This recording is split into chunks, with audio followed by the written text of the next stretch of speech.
श्री राधे राधे। नारद जी महाराज ने भक्ति सूत्र में, जो नारद भक्ति सूत्र नामक ग्रंथ है, उसमें बतलाया है कि भगवान की सच्ची शुद्ध पराभक्ति दो माध्यमों से मिलती है। वो कहते हैं मुख्यतस्तु महत्कृपयैव भगवत कृपा लेशाद्वा, अर्थात मुख्य रूप से महापुरुषों की कृपा से भक्ति मिलती है, और दूसरी बात कहते हैं भगवान की कृपा लेश मात्र भी हो जाए विशेष रूप से किसी जीव के ऊपर तो भी हो जाती है। लेकिन पहली बात जो बोल रही है मुख्यतस्तु महत्कृपयैव, मुख्य रूप से महापुरुषों की कृपा से ही प्रत्यक्ष दर्शन, विवेक नेत्र खुलना, नयन के पट खुलना, भक्ति प्राप्त होना संभव होता है।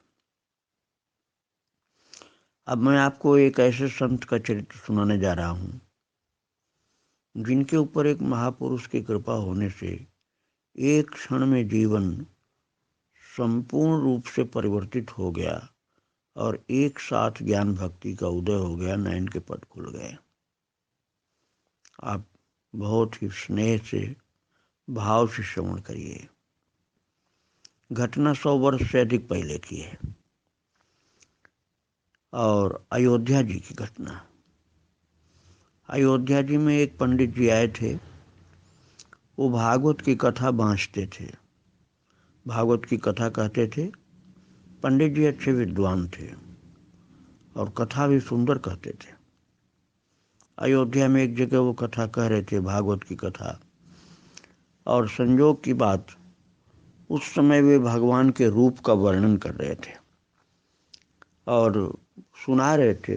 बर्हा पीडम नटवर वपुः कर्णयोः कर्णिकारं बिभ्रद्वासः कनककपिशं वैजयन्तीं च मालां रन्ध्रान् वेणोरधरसुधया पूरयन् गोपवृन्दैः वृन्दारण्यं स्वपदरमणं प्राविशद्गीतकीर्तिः।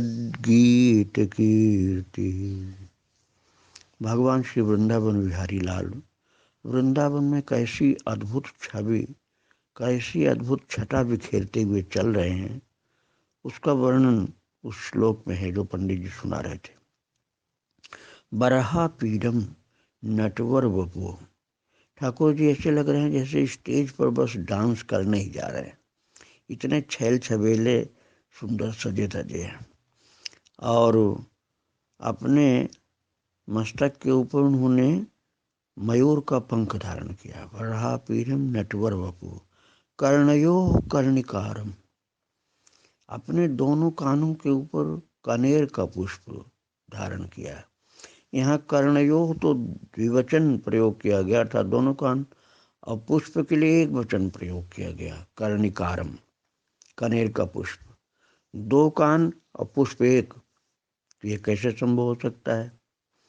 भगवान हमारे बाल कृष्ण चंचल स्वभाव के हैं, बहुत गंभीरता नहीं उस समय रहती है, चंचल हैं। तो मटक मटक के चल रहे थे ना, तो कान तो दो हैं, फूल एक ही था, तो कभी लचकते हैं दाहिनी ओर तो बाएं कान के ऊपर वो फूल रख लेते हैं, कभी बाईं ओर लचकते हैं तो दाहिने कान के ऊपर फूल रख लेते हैं। थिरक थिरक के चल रहे हैं, कभी नृत्य करते हैं, कभी थिरकते हैं और मटकते हैं। मटक मटक करके फूल को इस कान से उस कान पर रखते जाते हैं। फूल तो एक ही है, कान दो हैं, इसलिए कर्णयोः कर्णिकारम, दोनों कानों के ऊपर एक ही पुष्प बदल बदल के रख रहे हैं। शोभा अद्भुत है। कर्णयोः कर्णिकारम वर्हा पीडम नटवो कर्णयोः कर्णिकारम बिभ्रद्वासः कनक कपिशम। पीताम्बर इतना अद्भुत चमक रहा था जैसे बिजली की छटा कोई, विभ्रद्वास कनक कपिशम, जैसे सोने की चमक चमचमा रही हो। कनक कपिशम वैजयंतीम च मालाम, 5 प्रकार के वन्य पुष्पों की बनी हुई वैजयंती माला धारण किया। रंध्रान वेणो रधर सुधया, अपनी अधर सुधा के द्वारा बंशी वादन कर रहे हैं।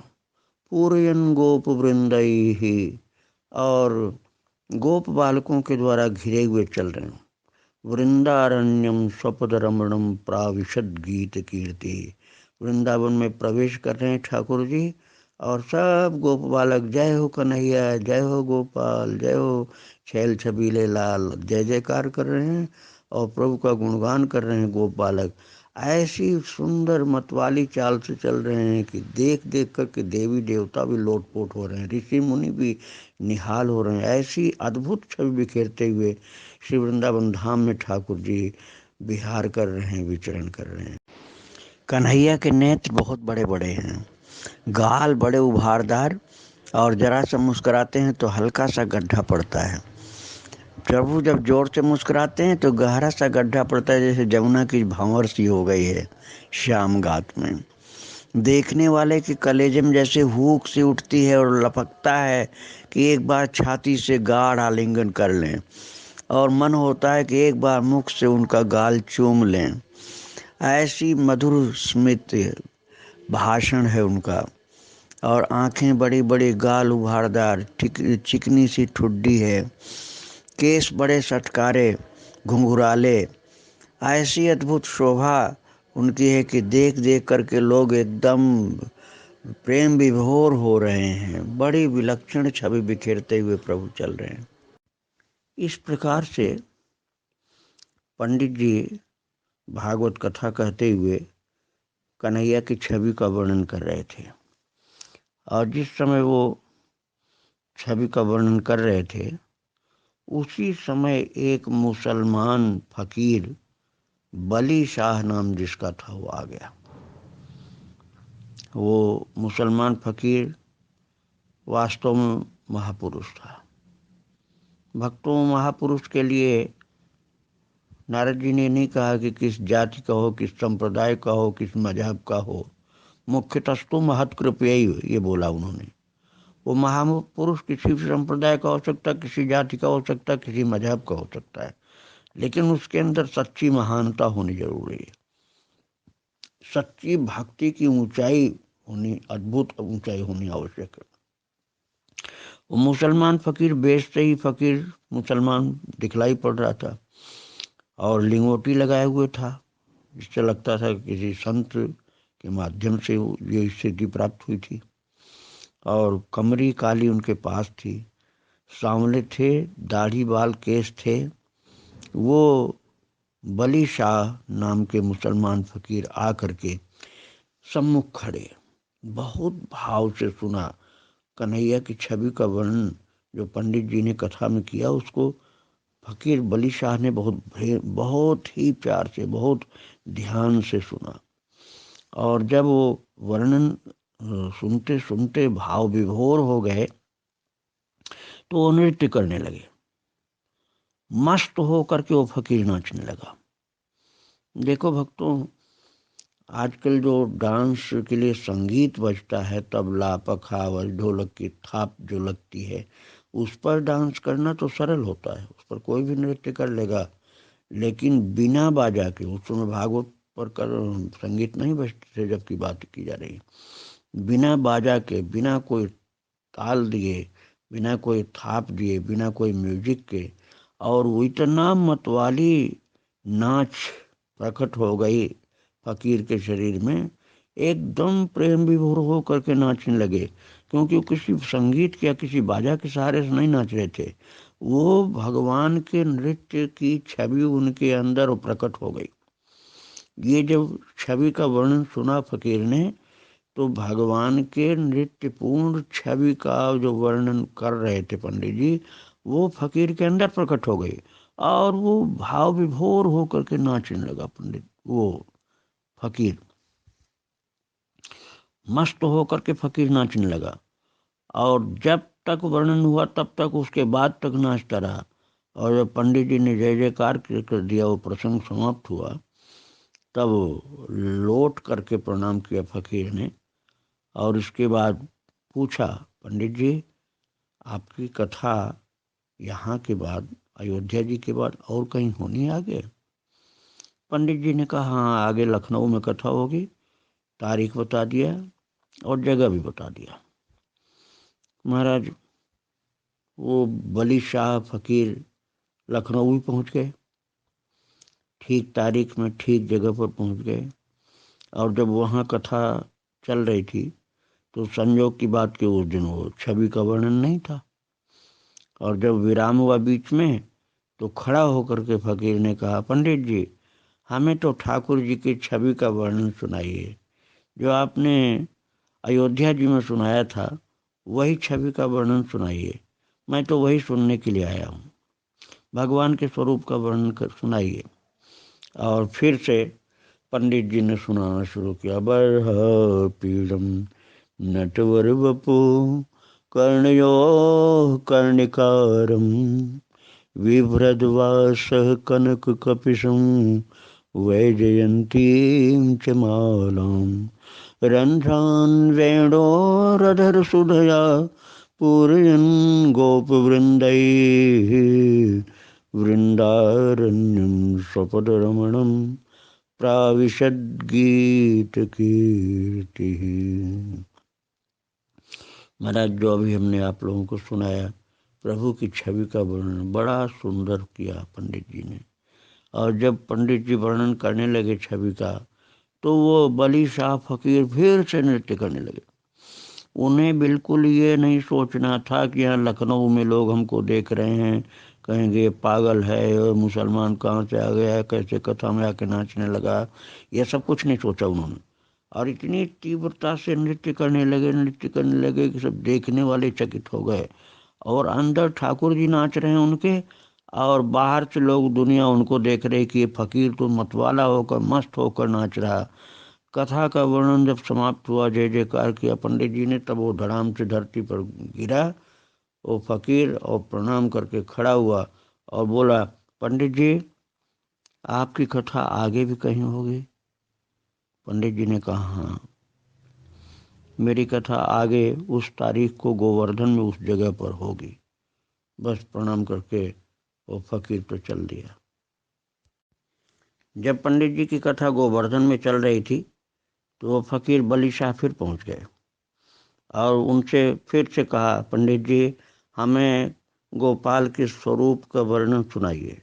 गोपाल की छवि वाली कथा सुनाइए, जिसमें उनकी झांकी आप सुनाते हैं वही झांकी वही छवि उनके वही स्वरूप हमको सुनाइए। और फिर पंडित जी ने गाना शुरू किया। बरह पीडम नटवर वपु कर्णयो कर्णिकारम। अभी जो श्लोक आपने सुना था वही श्लोक फिर से सुनाया और वही छवि का वर्णन फिर सुनाया गोवर्धन की कथा में। और फिर उसी तरह से मतवाला होकर के वो बली शाह फकीर नाचने लगा। और फकीर नाचता जा रहा है, ठाकुर जी अंदर नाच रहे हैं, फकीर को नाचते हुए दुनिया देख रही। पूरा छवि का वर्णन जब तक हुआ और उसके बाद तक नृत्य करता रहा फकीर। और फिर उसके बाद जब जय जयकार हुई तो जमीन पर लौट गए, गोवर्धन की जमीन पर वो फकीर। और जब वो उठ करके खड़े हुए और देखा पंडित जी ने कि फकीर के दोनों आंखों से बिल्कुल आंसू का पनारा चल रहा है। पंडित जी सोचने लगे ये नृत्य में कोई बनावट नहीं है, ये फकीर के नृत्य में कोई बनावट नहीं, तो आंखों से आंसू के पनारे चल रहे हैं। इतनी आंसू गिरी है कि कपड़े भीग गए हैं और आंसू जमीन तक गिरती हुई पहुंच गई है और पूरा शरीर आंसुओं से भीगा हुआ और भाव विभोर दशा में फकीर है, एकदम मतवाला है, एकदम मस्त है।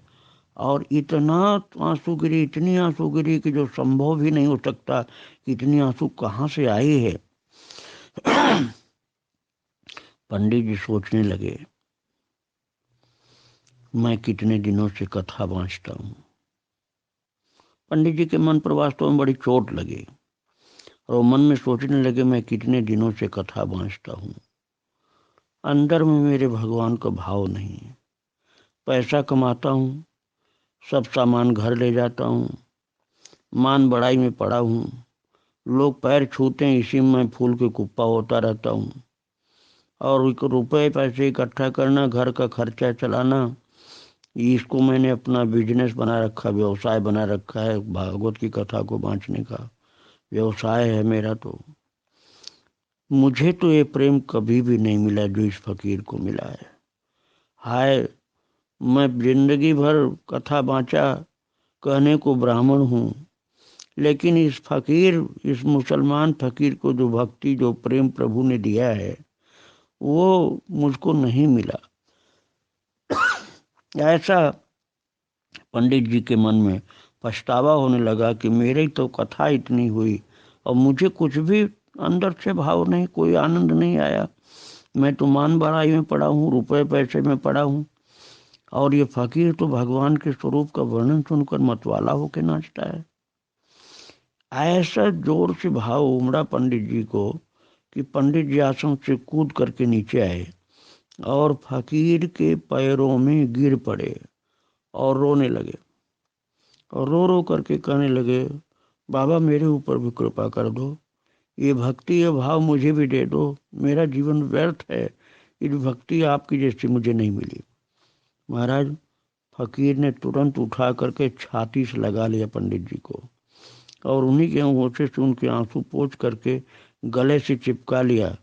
और फकीर ने कहा, भगवान दीन दयाल हैं, पंडित जी तुम में दीनता आ गई, अब तुम पंडित नहीं हो, अब तुम संत हो गए, अब तुम्हारा नाम बलिराम हो गया।